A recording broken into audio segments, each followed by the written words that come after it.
Welcome to the first session of the final 2024 Widening the Pipeline Fellowship. My name is Rachel Jones, and I'm the Director of Journalism Initiatives with NPF. Our first speaker today embodies many of the themes that we have explored during the past year.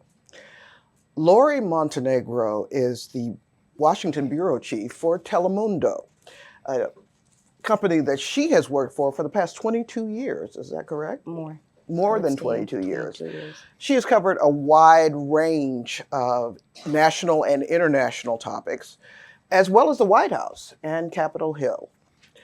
Lori joins us this morning for a conversation about the art of the pivot, knowing at various points of our lives and careers when it's time to make a move to the left or the right, to step out of a situation, when to step back in, and what are the elements required for us to make choices that are really good for ourselves and our career, and for our entire humanity, our mental health, our optimism, everything that is required for us to be good journalists.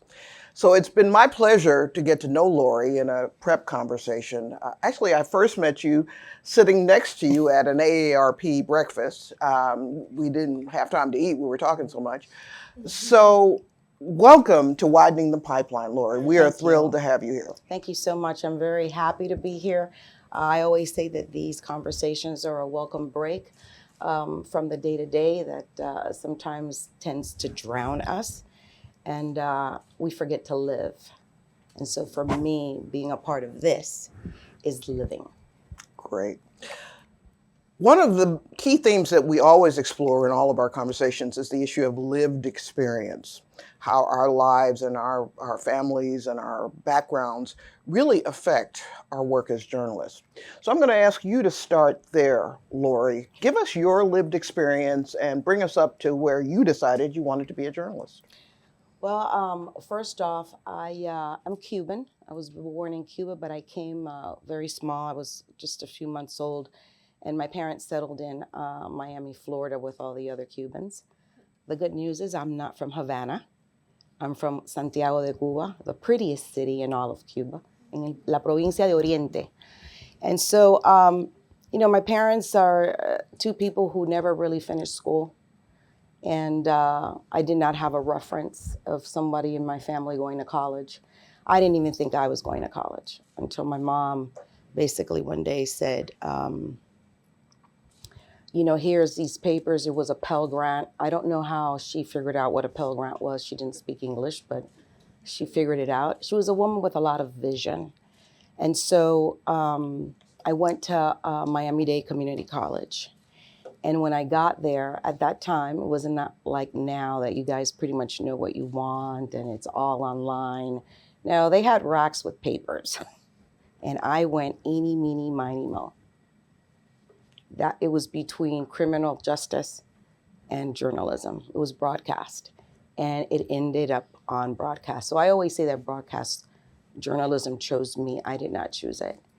And then I was very blessed because in my first semester at Miami-Dade, a Professor Kern, and this is why if any of you ever go into the field of teaching, or it doesn't matter how you teach, she teaches every day. You have to know the impact that you can have. And Mr. Kern sent three of us off on an interview at a radio station, WMBM radio station on Miami Beach. And he said, you're not going to get the job, but I want you to start having experience talking to people who are in the field. And the way to do this is that I want you to have, you go to these interviews. And so we interviewed with George Addison. And George Addison just looked at us like, who are these kids? And we went on our merry way. I don't even remember the interview. I do remember the phone call 3 months later. And he asked me, are you still interested? And I said, interested in what? And he said, oh, well, we need somebody to read the news. So I went, and George Addison just showed me how do you call that AP thing, where we used to, Ticker. the ticker thing, where you just rip the page off and and I literally was reading the news. I was reading the news from China. I was reading the news about anything and everything except what was going on in that community where that radio station was at. But he disappeared on me. He just said, he was the news director over there at that time. And so he just, said, this is where you open the microphone. This is how you close it. Here's the ink, the supply, so you can put it into that machine, and left me. And that was my incursion into journalism. Thank goodness that Robert Hall came along, who could have fired me.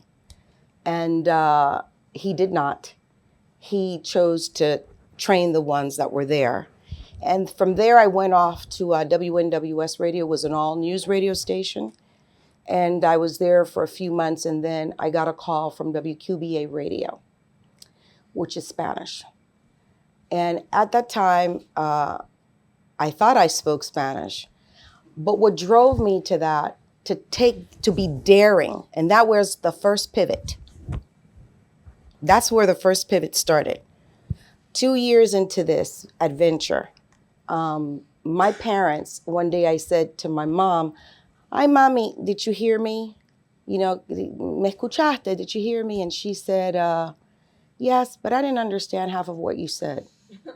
And that broke my heart. So when this call came, I was just like, esto es fácil. And so off I went to WQBA Radio. Ended up in a newsroom with a bunch of men who were Cuban, who were a lot older than I was. Every other word out of their mouth was a bad word. It was just incredible. And my eyes were this big going, oh my gosh, I never heard of this. What are they saying? They would send me off to get their coffee all the time until the GM that hired me caught me one day and said, "Listen, I didn't hire you to go get their coffee. Let them go get their own coffee. You need to report." And so that's where I learned, yes, I speak Spanish, but I don't speak the Spanish that you really need to be a communicator.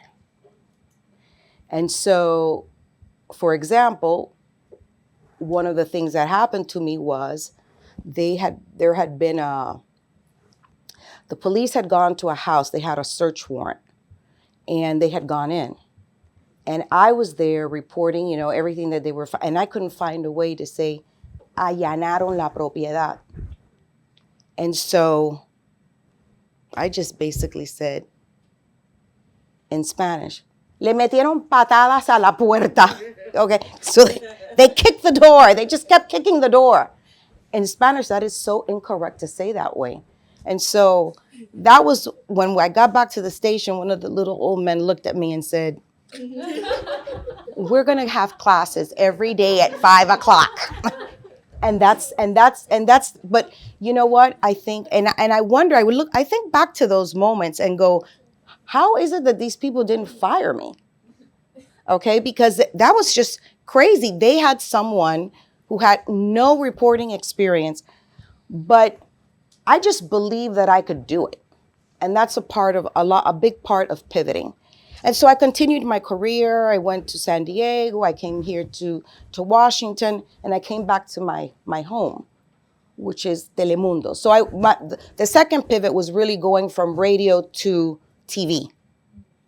And I did that in Miami at Channel 51. And then I left. We went to San Diego, couldn't deal with San Diego. I'm so sorry. The tremors that nobody felt, I felt, and said, I'd rather go back to the East Coast where at least the hurricanes will let you know they are coming. And so I started working at Telemundo here in Washington, D.C., which is it's been a blessing. And then came the third and probably the hardest of the pivots, which was 5 years ago. Before you get to that, because we really want to explore that moment, I think some of you saw the post that I wrote about the movie Wicked. And in that post, I described an interaction with an editor relatively early in my career when he said, Nobody here likes you. You can't write, and you need to go back to where you came from. And in that moment, I could have quit.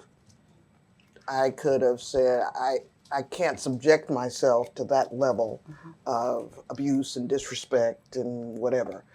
So I want you to talk about the early stages of your career when those kinds of scenarios may have played out in your life. So early on in radio, I did run into a couple of people who didn't believe that I should be there. One of them was a woman. I don't know what the problem was. We weren't even. She was actually a DJ. She was a radio personality. I was just doing the news for 4 minutes, and she was always very unkind, very nasty, very, wanting to put you down. There was never a positive comment. And then the second person was a gentleman who I have to say was verbally abusive in the worst of ways, and also was it wasn't only with me, but with other young women who were at the radio station, was physically trying to touch your breast, touch your butt, that kind of thing. And I never told anybody. I never talked to anybody about this. And there was a gentleman at that first radio station, last name Jackson, who one day pulled me to the side. And that was the first lesson that I got, and said, you have to value yourself. And nobody can tell you what your value is. You know what you can do. You know what you can't do. You know what you want to do. And you know that you have to work to what you want to do. But you cannot allow that again. And he threatened me and said, if I ever see this again and you don't do anything, I am going to pretend that you are my daughter. I am going to put you over my knee, and I'm going to spank you for not standing up for yourself. And I know he would have done it. He was a radio personality. Stonewall Jackson was his name. And he had 2 daughters. And, he wasn't going to spank me, but I know what he was trying to say at that point, okay, and at that moment. And so after that conversation, my whole mindset's changed. And so, along the years, you always continue to run into people that, for some reason or another, don't like you. You just don't know. I mean, a lot of it, I think, in our industry has to do with envy and jealousy. I always say that we are in a field where there's a lot of insecurity, and there's nothing worse than an insecure person, because they're always thinking that you're wanting their job, or that you want their job, okay? Or why are you getting that? Or why are you being promoted and not me? And I've been here. But that's the way life is. And I also think that, we all, one of the things that Rachel and I share is our faith. And I think that God sets the table for us. And when the table is set, it's set. And it's up to us to take the blessing and run with it and bless others. And so that's what I've done. And that's how I have been able to navigate a lot of those negative things. Another thing that I wrote about when I was writing about Wicked was the person who came to me or invited me out to dinner. And I'll go ahead and say it. It was someone at NPR, but invited me out to lunch, rather. And I thought, how exciting. This esteemed colleague wants to have lunch with me. And he took me to lunch for the sole purpose of telling me, you're an affirmative action hire, and you probably shouldn't get comfortable here. And so I shared that to talk about the issue of what you were just saying, people who are probably jealous. They probably don't want the competition. And they see that aspect of your humanity as the thing to chip away at. And don't allow that. You can't allow that. You can't allow, because that becomes a chip on the shoulder. And then the chip on the shoulder goes here. And it sits here in your heart and it festers. And once something is festering in your heart, you can try to play it off all you want, but you have an attitude. You may not see the attitude, but the other people see the attitude. And once you have an attitude, if you have somebody who's looking for a team player and they see that attitude, you're not going to be the one getting the promotion, or you're not going to be the one getting the job. And so it'll be interesting to find out, what did you say to him when he said that to you? I was shocked. I was stunned. I really just didn't know how to respond. And so I was very quiet during the rest of the meal. And it did hurt for a very long time. Okay, so since we're confessing, I'll confess. I was at a job. I'm not going to say the place. I'm just going to say it was a job here in Washington, D.C. I went in to tell my boss that I was giving them not 2 weeks, but a 3-week notice, okay? Because I was going somewhere else. And this man looked at me and said, when those Mexicans see that you are Black, you're going to last all of 6 weeks. That's about it. That's all you're going to last. You can imagine somebody saying that to you was, to me, like they had slapped me, not once, twice, and then kicked me in the gut. And so I just said thank you and got up and left. But I get back to my desk and there's Sharon, little small, all 5 foot, if she's 5 foot, I don't know, 5 feet. Blonde, blue-eyed, Puerto Rican. She stares at me and she says, "What's wrong?" And I said, "Nothing." "Nope, something's wrong. I can see it in your face." She said, you look like you've gotten some bad news." And so finally I told her. And I remember her standing by my desk going, "Paño." And I was like, okay. She said, "He doesn't know what he's saying. Forget about that. Snap out of it. Right now, we're not going to give that 2 minutes of thought. He's an idiot. You're going to leave here." She goes, "I don't know why you're giving him a 3-week notice." She said, "But you're going to leave here. You're going to go to that job and you're going to shine. Don't worry about that." And so I went off to that job. And I'm proud to say, and very happy to say, that the Mexicans welcomed me with open arms, okay? And the majority of my career has been doing stories that affect the Mexican American community. And so when I looked back on that and I thought about it, he was married to a lady who I guess tried to get a job in news and TV, and she would get projects, but she would never get a permanent job. And I believe now that he was just basically lashing out. Because then I started to remember other little incidents that happened with that same person.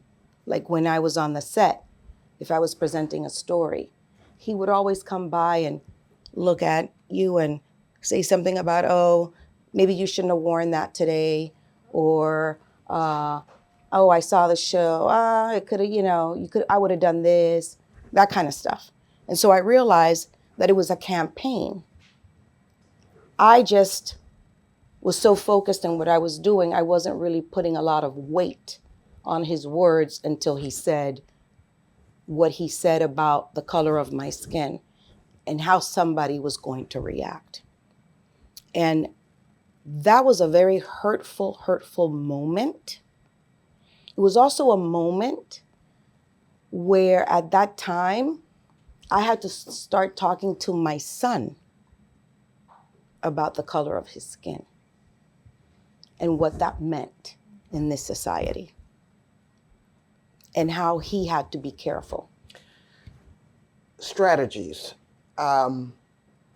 Before I went into the meeting with the editor who told me you don't belong here or nobody likes you, my oldest sister Julie, told me take a notepad in with you and don't look him in the eye because if you do, you're going to start crying. She knew me well enough. And she said, just take notes about what he's saying about you. And when he got to the point of nobody here likes you, I literally looked him in the eye and started laughing.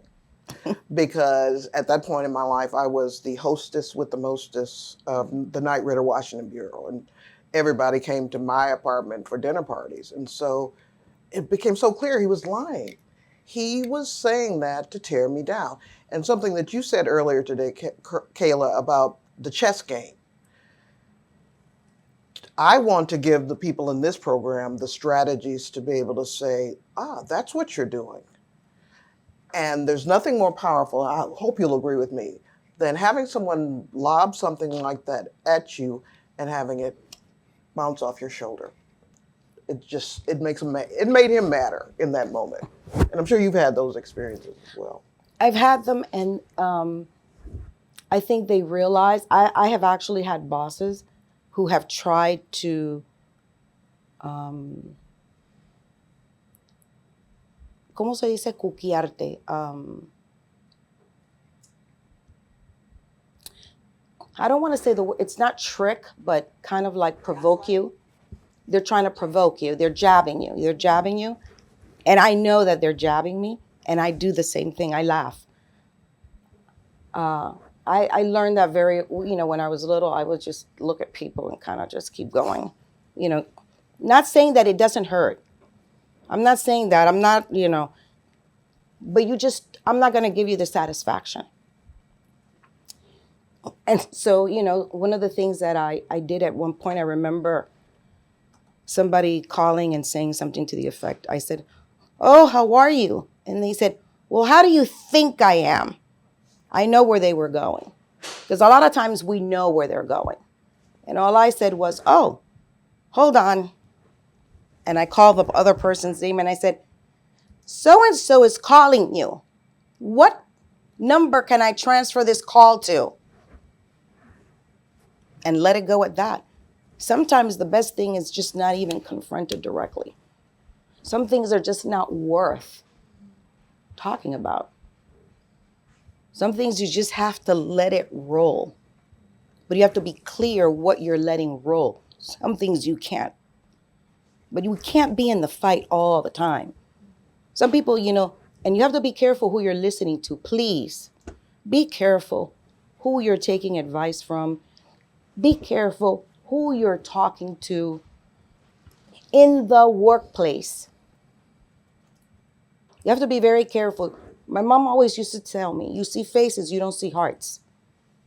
You have to be careful because a lot of people will push you to do what they don't have the courage to do. Oh, go and tell them. You should tell them. You should tell them. You should say this. You should do that. But they won't do it. So those are some of the strategies that you have to look out for. You can't fight every fight. You just sometimes have to kind of smile and keep going.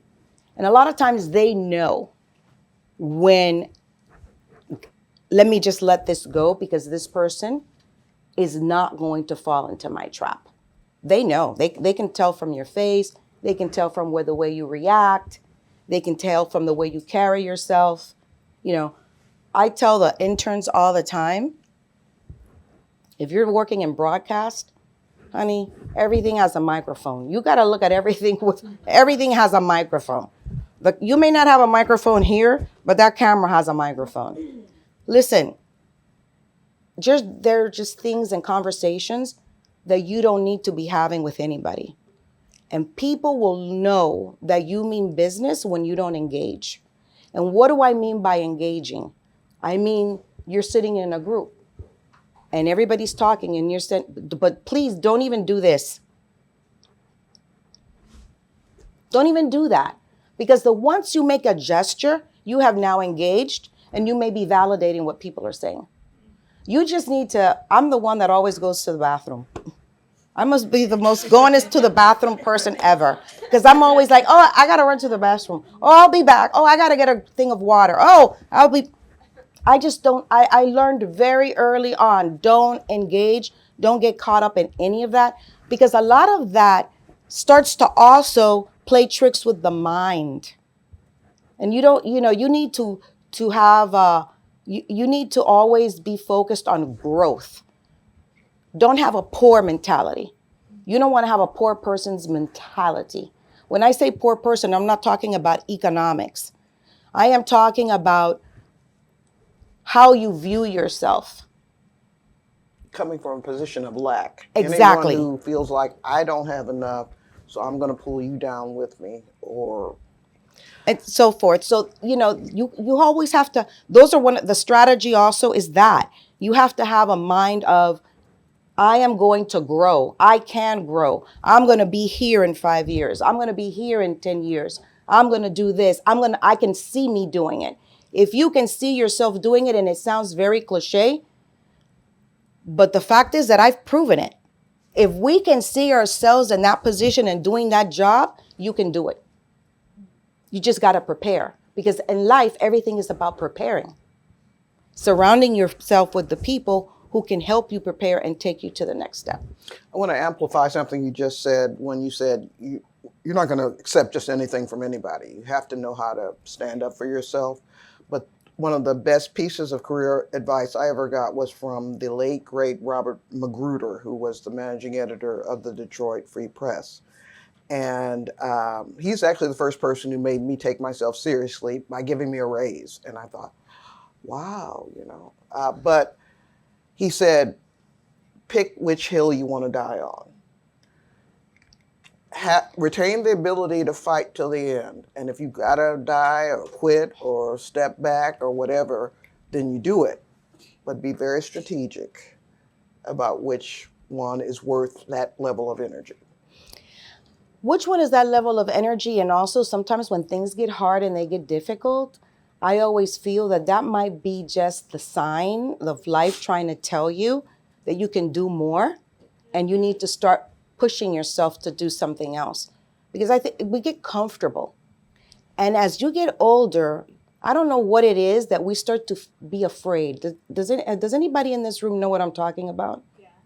You start to realize that with time, you're not as daring as you used to be. That is very common. Don't fall into that. It's normal to have self-doubt because you know more about life and you know more about consequences. You know more about, if I go in and I buy this, $20,000 car.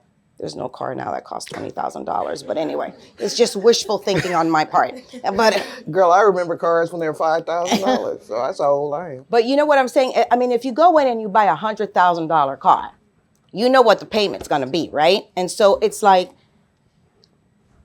you have to take responsibility. It's not that you're going to go out and continue to be daring and crazy. No, but but those doubts, don't let them paralyze you from really fulfilling your potential. And so I'm so glad that many of you said, yes, I know what you mean, because a lot of people don't want to face that. They don't want to admit that. I am where I am at now, and I still have moments that I doubt, okay, that I can do what I'm being asked to do. When Rachel asked me to come to this, yeah, I told you yes when we were sitting at that table. And then I started to think, but what am I going to tell these people? What am I going to talk about? I mean, is my story really that interesting? I mean, I have those doubts. And I have turned down many invitations because I just don't want to, I'm afraid. And I know that I should not do that. But I say this and I'm being honest and transparent with you because I want you to know that those are human feelings. But we have to learn to deal with them. And we can all do more than what we actually are doing. She could probably do a lot more than what she's doing. More hours? Wow. You're selling me out. Okay. Before we I get, don't have anything. It's called allergies. It's driving me crazy. Something they just discovered 2 months ago after I went into a coughing, thing, and then I finally went to the doctor, and he couldn't figure it out, and then they figured out that I am allergic to dust and dust mites. this is such an important lesson that I want the women, everyone in the room, but the women in particular, because 3 of the people that I've asked to participate in this training have been women who said, I don't know what I have to offer. Someone as incredible and amazing and the level of experience and energy that this woman has, why in a minute would she doubt whether she had something to offer? So it always blows me away. But before we get to that final important pivot, I want you to talk about Telemundo's coverage imperatives this past year and moving forward. It's got to be, as the Washington bureau chief and someone who's been with the organization as long as you've been with, as you think about the topics that your reporters and your staff are going to have to confront, where are we right now? Oh, we're facing a lot of work, but also a time in the industry where, as you have all read in this book, you know that there's just layoffs everywhere. We are just so heartbroken for our friends and colleagues at Univision, where they have had some massive cuts. Telemundo for right now we're in a good position. Where we're with our streaming initiative, with our digital, with our linear, we're going strong. It was a hard year because not only were you covering elections, you were covering natural disasters, we were covering shootings, we were just covering all sorts of news that wear and tear on our correspondence. The situation at the border. Those are not easy topics to cover. And as we move forward, you can just imagine the stories that we're already telling and what people are telling us, about their fears. And we're telling stories about people. I always say it's such a privilege to be able to tell somebody's story. Because they're letting you into their homes, they're letting you into the most intimate thoughts of their mind and their hearts. And so it's always a privilege to tell somebody's story. We're in a situation where we now have to be very careful, especially when we're talking and interviewing people who are undocumented. Okay, so we just have to see. I think we need to be very careful with speculating and not trying to, talk about what could or what will when we really don't know.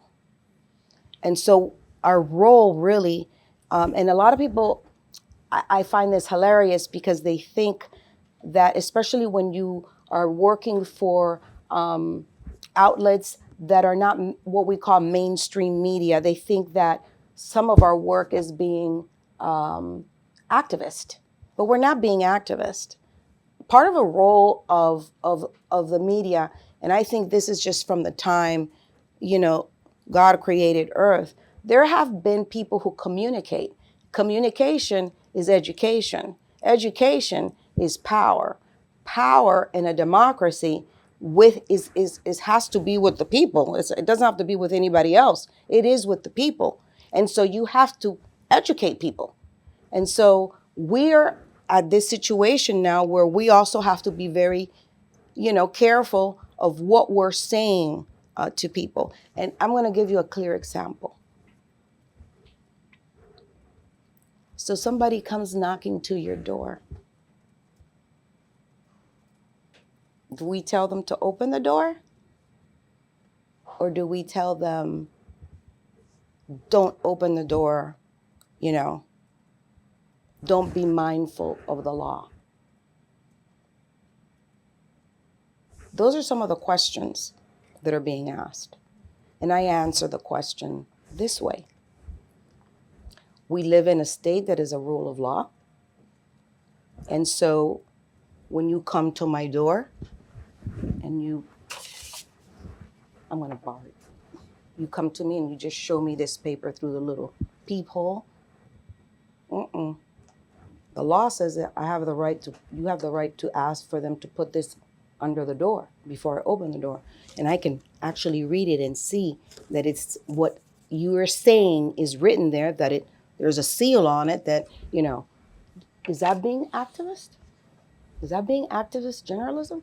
But some people say that is. So as the press, we're just in a very unique situation right now of how we report and how we tell our stories. That is such an incredibly important lesson for us to have, or insight, because our personal emotions or feelings or opinions aside, we have to kind of put them aside, because we can't come into our jobs with the energy that the world is coming to an end and everything is negative and everybody is going to do wrong and do the wrong thing. We've got to be able to figure out a way to report on what is, even if it looks atrocious to us in the moment, right? And I was speaking to our correspondent, Francisco, who's on the border right now. And we had an offsite the other day. And I looked at him and I said, Francisco, are you ready? And he stared back at me and I said, you got to prepare yourself. You know what you're going to see. And he said, yes. And I've actually begun, he said, to do some exercises, some mental exercises. And he's doing some things to prepare himself for that kind of coverage, because he was telling me that the thing that really impacts him the most is the children. When he runs across stories that have to do with children, he says he goes home and he feels no energy. It's almost like he just wants to quit. He wishes that he could pick them all up and bring them home with him. And so it's just, there's a weight. There's a weight. But journalists, we have a passion for what we do. We have a curiosity for what we do. We know that what we do is important. It is necessary. For some people, it may not be necessary, but yes, it is necessary. Okay. We have it easy in this country. When you think about journalists who are in Venezuela, who are in Cuba, who are in some countries of the Middle East, who are in some countries of Africa, we have people there. I just heard the story of a woman in Guatemala, digital reporter. Oh my gosh, she had to leave her 3-year-old child, hasn't seen her in 4 years. The things that they did to that woman because she basically exposed corruption. Okay, they used AI to create pornography, and her body. They used her face and somebody else's body. It's horrible, and things that are happening also to men. Look at Mexico, people losing their lives. We don't have it that bad here. I want you to put it always in perspective. You can still do your job. Look at it that way. We have a great responsibility. And we have more responsibility now precisely because of misinformation, precisely because of AI, precisely because of WhatsApp. They're getting their news from WhatsApp channels. Is that not scary? I started this conversation this morning by saying the need for us to be in the newsrooms and in those news meetings and at the table. So that's what's so important. I'm going to have you close the session out by telling us about that final pivot, but I want to open it up now. Are there any questions that you'd like to ask? Let's start with Lily. Say your name and introduce yourself to her. Hi, I'm Lily Smith. I'm a photojournalist at the Des Moines Register. you said 22 years at Telemundo? A little bit more. Okay. That's fantastic. My question is, in being at one place for so long, how have you pivoted there specifically to continue growing while being able to amass like so many years on top of each other at one place? So basically, so at Telemundo, it's a little bit more because I actually started at Channel 51 in Miami. Okay, I was a local reporter there, and so when I came back, they grandfathered in all the other years. I started as a national correspondent here. The thing about being in DC, the wonderful thing about being in DC, especially if you're a general assignment reporter, is that there's so much to cover here. Like Capitol Hill is just, a world of its own. The White House is just another world. The State Department is another world. And so over my career, there have been a lot of things that have happened, okay? Big, news-making events. For example, I remember covering the fall of the Berlin Wall, okay? I remember, I'll just mention and hope to forget about 9/11, okay? There's just been so many things that have happened along the way that have made it, that have not left me stuck, okay, in one thing. And that was the blessing about working at Telemundo. You don't have, at that time, it was just two of us, so you really couldn't afford to be, assigned just to the White House. You had to cover everything, the Pentagon, all those sorts of stories. With regards to the pivot, and if you like, I'll just go ahead and tell them. So some things happened, and I'm not going to get into the details of it, and I'll be transparent. It's because I'm still working there. But the bottom line is some different management came in, and one day, the person that was the bureau chief decided to leave. And they called me up and said to me, have you ever thought about going into management?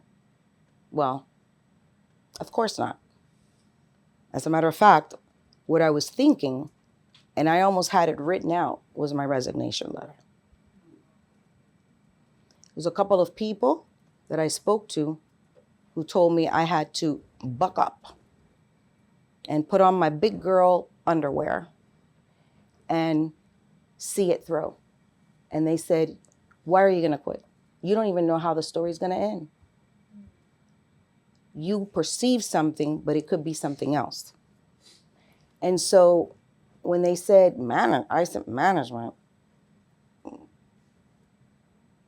Manage what? And they said, the bureau. You're going to manage the bureau where you have worked at for so many years. So I went and spoke to a couple of people, and they said, I think this is wonderful. You can do this.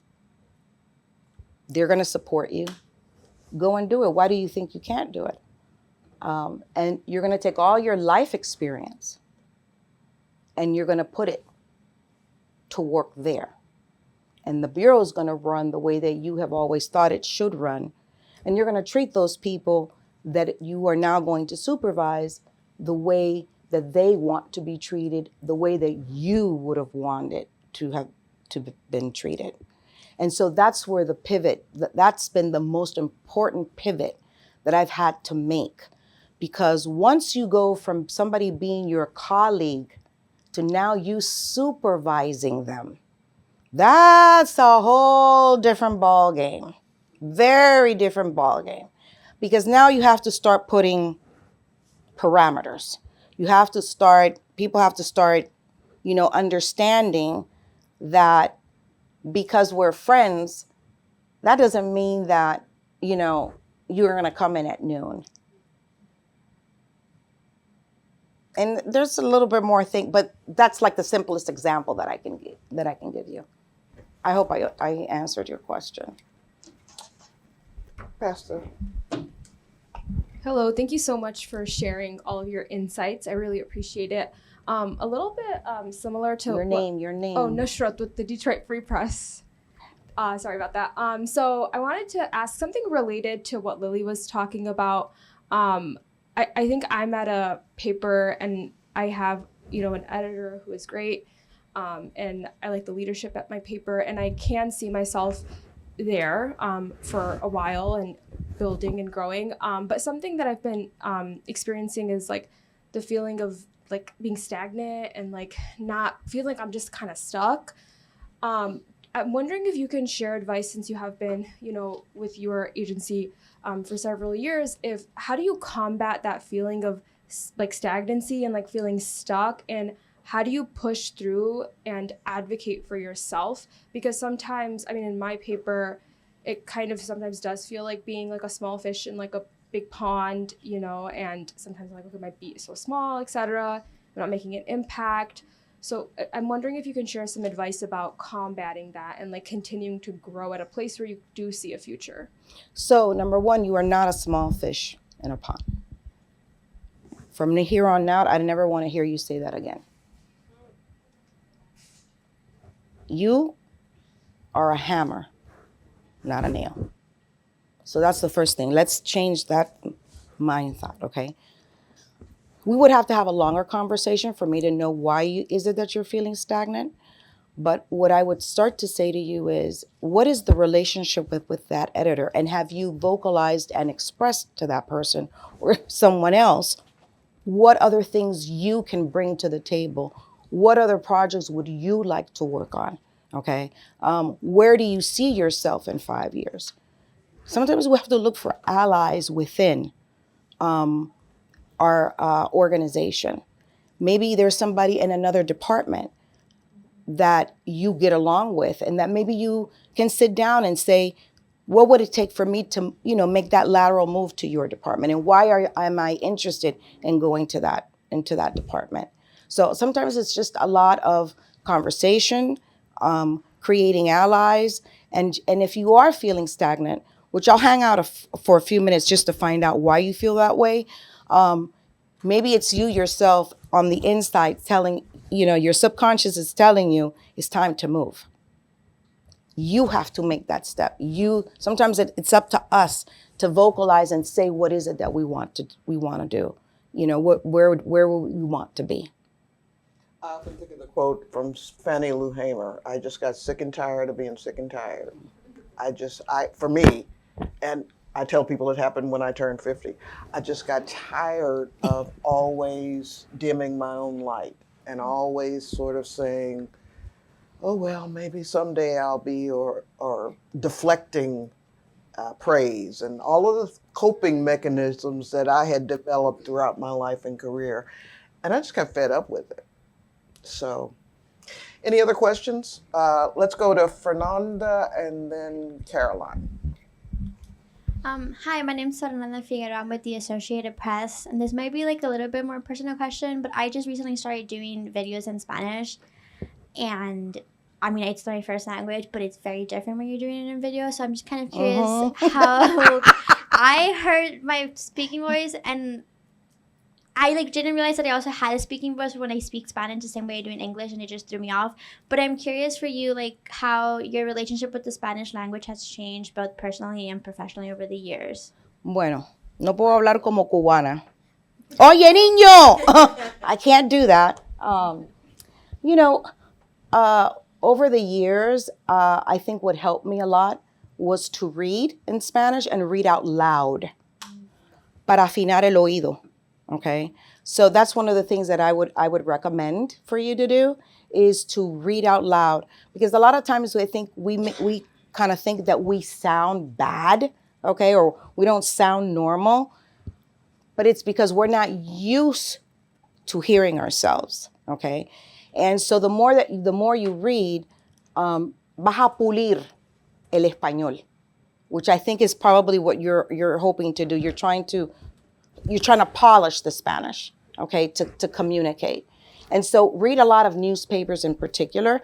Don't read books, because Take that back. I didn't mean to say don't read books. No. No, I get you because I'm reading Don Quixote, and that's like a Oh, whole no. different kind of Spanish. Además de that book will drive you bananas. No, you don't want, no. But you want to read newspapers, digital pieces that are shorter. And so the more you read, the easier it's going to come to you. But read them out loud para que el oído se acostumbre. Okay? Tienes que afinar el oído. That's what's happening to you. Muchas gracias. De nada. We can take one more question, but you're going to stay for I'll- lunch, hopefully, and so hopefully people will get to speak with you. Oh, hi. My name's Caroline Colvin. I'm a DEI reporter for HR Dive. First of all, I want to say thank you for sharing your story with us and also talking about reporting on what is, especially because I know this administration is going to change so much for me on my beat. So that was very grounding. I appreciate it. My question is about hateration specifically, not just people at work. I feel like at my current newsroom, people are pretty level with me and they like pour into me. But how do you deal with your family or your community not supporting you being a journalist? Your family's not supporting you? I can go talk to them. Oh, alrighty. I'll give you the number. I'll talk to them very quickly and put them in their place. Okay. Okay, my No, that's hard because I never experienced that. On the contrary,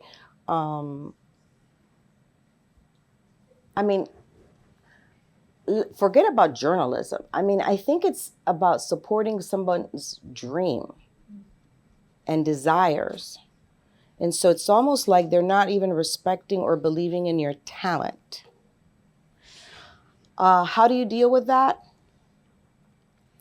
My best advice to you would be just keep chugging along. You're a hammer, Thank you. I appreciate that. not a nail. And you just ignore it and just keep, if it's not positive, it goes here. Crisco oil. Do y'all know what Crisco oil is? Okay. Well, that's what I put on every morning. I put on Crisco oil. Que me resbale. Whatever has to stick is gonna stick. What doesn't need to stick won't stick. That's what you have to do every day. Just keep going. It's gonna pay off. I promise you, it is going to pay off, and it's gonna pay off soon, sooner than what you think.